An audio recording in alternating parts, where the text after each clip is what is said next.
वर्दी पर है दिल्ली की सुरक्षा की जिम्मेदारी। वो पुलिस वाला भी टिकट लेकर चुनावी मैदान में उतरा। कौन है ये वर्दी वाला जो नई दिल्ली से लड़ रहा चुनाव? नमस्कार, एनएमएफ न्यूज देख रहे हैं आप। आपके साथ मैं हूं खुशबू राय। राजधानी दिल्ली की सत्ता हासिल करने के लिए बीजेपी, कांग्रेस और आम आदमी पार्टी के बीच जबरदस्त घमासान हुआ और धुआंधार चुनाव प्रचार के बाद जब 5 फरवरी को वोट डालने का दिन आया तो दिल्ली वालों ने भी झूमकर वोट डाला और वोटिंग के साथ ही तमाम उम्मीदवारों की किस्मत भी ईवीएम में कैद हो गई, जिनमें से एक नाम ऐसा भी है जिसके कंधे पर जिस दिल्ली की सुरक्षा की जिम्मेदारी है, अब उसी दिल्ली से वो चुनाव लड़ रहा है और इसका नाम है कांस्टेबल पंकज।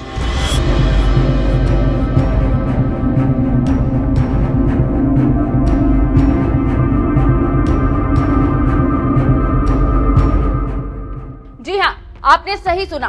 तन पर वर्दी और सर पर पुलिसिया टोपी लगाए ये शख्स कोई और नहीं, राजधानी दिल्ली का सुरक्षा व्यवस्था की जिम्मेदारी संभालने वाला कांस्टेबल पंकज कुमार है, जो दिल्ली की उस हॉट सीट नई दिल्ली से चुनाव लड़ रहा है जहां से आम आदमी पार्टी के संयोजक अरविंद केजरीवाल, कांग्रेस उम्मीदवार संदीप दीक्षित और बीजेपी से प्रवेश वर्मा चुनाव लड़ रहे हैं। ऐसी हॉट सीट से चुनाव लड़ रहे कांस्टेबल पंकज जीत पाएंगे या नहीं, ये तो 8 फरवरी को नतीजों के दिन पता चलेगा। लेकिन सरकारी नौकरी होने के बावजूद वो राजधानी दिल्ली के चुनावी मैदान में क्यों उतर गए, अब जरा ये भी सुन लीजिए। सर, मैं उम्मीदवार हूँ। मैं नई दिल्ली विधानसभा से चुनाव लड़ रहा हूँ।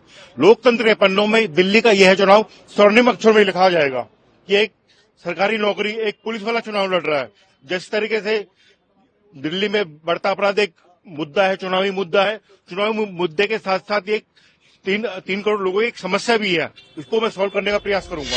कांस्टेबल पंकज राजधानी दिल्ली में 40 साल से रह रहे हैं और पिछले 22 साल से कांस्टेबल की नौकरी कर रहे हैं, इसलिए वो दिल्ली वालों की समस्याओं और उनका दर्द अच्छी तरह से समझने का दावा भी करते हैं। मैं सर्विंग हूँ सर। मेरी तैनाती 6th बटालियन में है, दिल्ली पुलिस की 6th बटालियन में। आप कांस्टेबल हैं? जी सर, मैं कांस्टेबल हूँ। कितने साल हो गए आपको सर्विस के? मुझे सर नौकरी करते हुए 22 साल हो गए।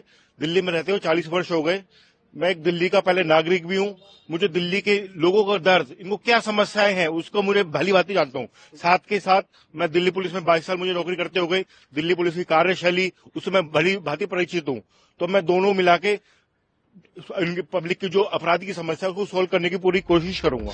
कांस्टेबल पंकज से जब पूछा गया कि आप सरकारी नौकरी में होने के बावजूद चुनाव कैसे लड़ रहे हैं, तो उन्होंने राजस्थान हाईकोर्ट के आदेश का हवाला देते हुए क्या कुछ कहा, जरा वो भी सुन लीजिए। राजस्थान विधानसभा 2023 में एक सर हाईकोर्ट ने ऑर्डर दिया था। एक सर डॉक्टर साहब लड़े थे, गवर्नमेंट नौकरी करते थे सर वो। तो राजस्थान हाईकोर्ट ने ऑर्डर दिया था, अगर आप जीत जाओगे तो विधानसभा जाओगे और हार गए तो ड्यूटी पर आ जाना। तो यही रूल मेरे ऊपर भी लागू है सर।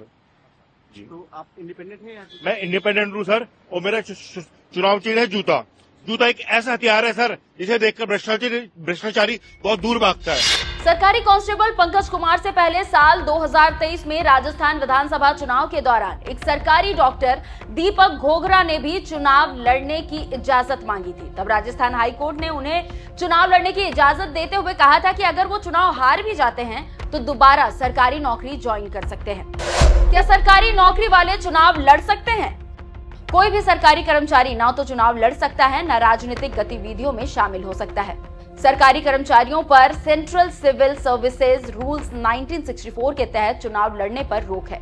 केंद्र की तरह राज्य के सरकारी कर्मचारियों को भी चुनाव लड़ने या सियासी गतिविधियों में शामिल होने पर रोक है। चुनावी ड्यूटी में भी ना तो कोई भाषण दे सकते हैं और ना ही कोई नारा लगा सकते हैं, ना पार्टी का झंडा उठा सकते हैं। सरकारी नौकरी से इस्तीफा देने या फिर रिटायर होने के बाद ही कोई सरकारी कर्मचारी चुनाव लड़ सकता है। हालांकि कुछ अपवाद भी होते हैं, जैसे राजस्थान मामले में हुआ। और अब राजस्थान हाईकोर्ट के फैसले का जिक्र करते हुए कांस्टेबल पंकज दिल्ली में चुनावी मैदान में उतरकर चुनाव लड़ रहे हैं। निर्दलीय उम्मीदवार के तौर पर नई दिल्ली सीट से चुनाव लड़ रहे कांस्टेबल पंकज को चुनाव चिन्ह जूता मिला है और यह चिन्ह पाकर वो खुश भी नजर आए। लेकिन उनकी ये खुशी क्या 8 फरवरी को बरकरार रह पाएगी, जब चुनावी नतीजे सामने आएंगे? क्या वो केजरीवाल, प्रवेश वर्मा, संदीप दीक्षित को हराकर जीत दर्ज कर पाएंगे? अपनी राय हमें कमेंट कर आप जरूर बताएं। नमस्कार।